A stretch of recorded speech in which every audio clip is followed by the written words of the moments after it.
Can you bring us in the room here, Congressman? It looks like the second round will be late morning tomorrow. We're just learning here based on our reporting from Capitol Hill. Is that what you're prepared for? Well, we're prepared to go as long as it takes to elect Jim Jordan our Speaker. He's our Republican nominee. He won the nomination, and we're standing by him. You know, Speaker McCarthy took 15 votes, and it took a while to get him elected. And if the same ends up happening for Jim Jordan, we'll be happy to go as many rounds as we need to, because we've got a lot on our plate for the American people. Well, to that point, Congressman, when Kevin McCarthy was going those 15 rounds in January, you had a large stretch of the year before you had to deal with things like funding, raising the debt ceiling.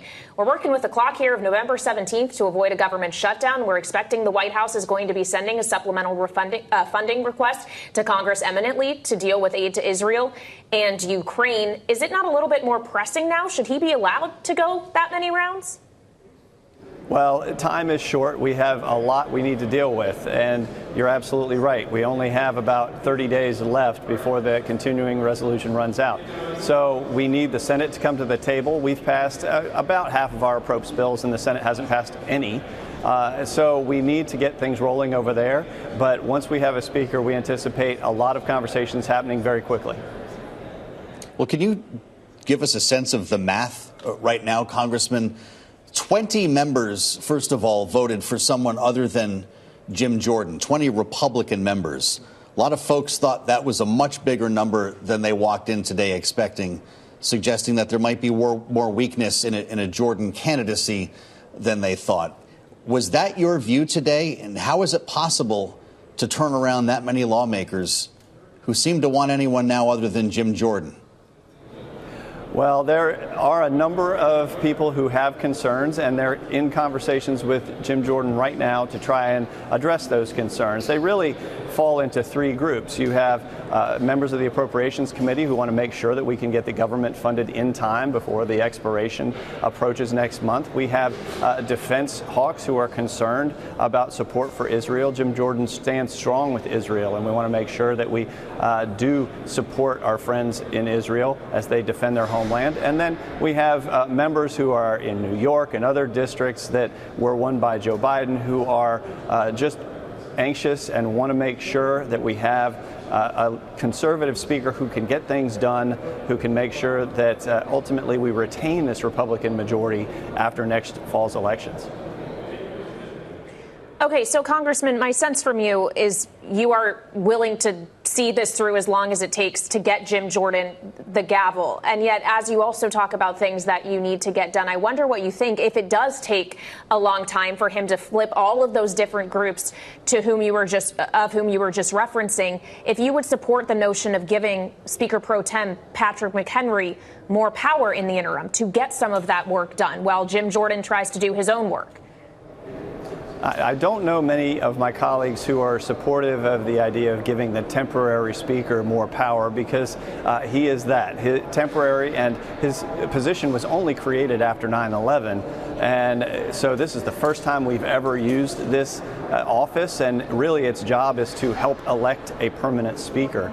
My people speak through me, and in turn, I represent them in voting for a speaker. I want to make sure we get a speaker who represents not just the Republican conference, but all of the people of this country. And so we're hopeful we can get our speaker permanently elected and not have to resort to temporary measures. I'd like you to hear what Kentucky Congressman Tom Massey had to say, your colleague from Kentucky, and his level of optimism about Jim Jordan as long as this process keeps rolling. Here's what he said.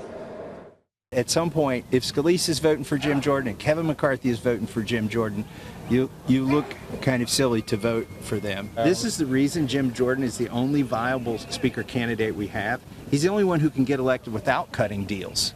Everybody, and that was the demise of Kevin McCarthy. Is that the strategy at this point, Congressman? Just wear them down so they vote for Jim Jordan? Well, I'm hoping they would vote for Jim Jordan because they support what he stands for, a conservative agenda, fighting for the American people. I would never call my colleagues silly for supporting somebody else, but I would say that hopefully Congressman Jordan will sit down with them, get to assuage their concerns, whether it's about defense spending, whether it's about making sure the government's funded past the expiration date of the CR, whether it's making sure we retain our majority next November. Jim Jordan's going to be able to meet all those expectations and more and deliver on that conservative agenda. It's my hope that we win tonight as opposed to having to go to tomorrow or the next day. Congressman, you speak of the conservative agenda, and frankly, Jim Jordan, and I'm sure you would agree with this, is more conservative than a lot of individual members of the Republican conference. Bloomberg actually had some analysis out on voting data compiled by voteview.com, which showed his voting record on things like the economy and other issues was actually far beyond the mean for the caucus, and comparing him to the three previous speakers who have come before, including Kevin McCarthy, he is far more conservative. Do you really think this is the individual that best represents the Republican conference as a whole? I think he will, and I think that's because we know his heart, we know his principles are conservative principles, and yet he's able to reach out to all segments of the conference to bring everybody together to get to 218 votes needed to pass important legislation. He's done that on the Judiciary Committee, he's done that on the Oversight Committee, the Weaponization Committee, and so I'm optimistic that he'll be able to relate to all members of the conference, including the moderates, to meet their concerns and develop an agenda that delivers for the American people. Congressman, will you be helping Jim Jordan whip votes tonight now that we know there won't be another round until tomorrow morning at 11? Well, I have, and I will continue to support Jim Jordan and to urge my colleagues, both publicly and privately in private conversations, to support him and to come around. I'm on the Appropriations Committee, so some of those votes are committee members of mine, fellow committee members, and I'll be talking to them moving forward and hopefully explaining to them how Jim Jordan can be that man we need right now in this perilous time.